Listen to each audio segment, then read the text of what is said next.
Hello, and thank you for joining me. We are going to be discussing different scenarios that you as a transfer student may encounter during course enrollment. My name is Tara Colarusso, and I am an admissions officer here at the University of Toronto, Mississauga. So once you have received your transfer credit assessment letter, or you have reviewed the information online via Transfer Explorer, or maybe you have used our high school and secondary curriculum tables on our website, you can then use your transfer credits to help inform your course enrollment. So we're going to review some scenarios and what you would do in those cases. Our first scenario is that you have been awarded all first-year program requirements for your intended program of study, as indicated in our academic calendar. If this is the case, we encourage you to connect directly with the appropriate academic department to learn more about advancing in your studies. You may find that some upper year courses have enrollment controls. You'll find these in the UTM timetable, and they may prevent you from accessing enrollment initially into those courses. The department will be able to help advise you on the best course of action in these cases. Our second scenario is that you have not been granted all first-year courses required for your program of study. If this is the case, we suggest you start by ensuring you enroll in those courses first. You're going to find those required courses for your program listed in your academic calendar. Then, to complete your timetable for the year, we suggest that you review the list of courses in the academic calendar to find some electives that seem of interest to you. Additionally, if you are granted first-year transfer credits in other areas of study, you may be able to access upper year courses in those elective subjects and enroll in those courses. This helps to ensure you are meeting your degree requirements of having a minimum of 13 upper year credits completed upon graduation. Scenario number 3 is that you have been granted only generic credits. If you are applying as a transfer student from an Ontario college, you would have been granted only generic credits.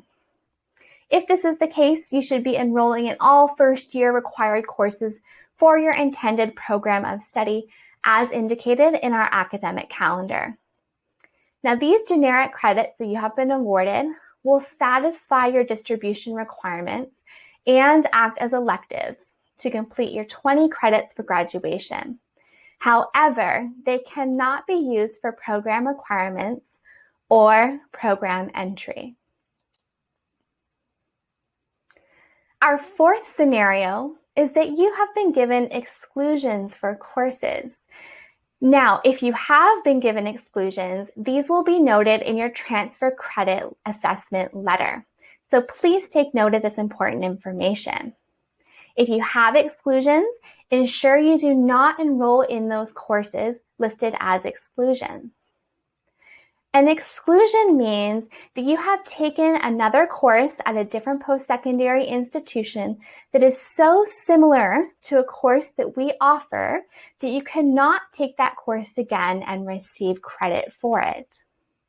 Now, refer to the academic calendar to review a list of exclusions for any other courses that you may have been granted in your transfer credit assessment. And this will help guide your course enrollment and ensure that you are not enrolling in any courses that you will not be receiving credit for. Our fifth scenario is that you have been awarded 4 transfer credits or more. If this is so, this means that you have been granted as an upper year standing, so you are at level 2, year of study 2 or more. If this is the case, you may be able to select a program of study. We encourage you to review the requirements for your intended program of study in the academic calendar and connect with the appropriate academic department for details and next steps.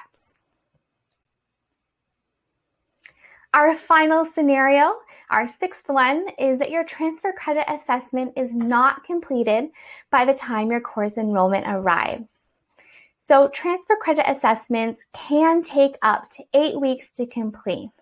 So if you do not have your assessment back by the time course enrollment begins, there are some things that you can do.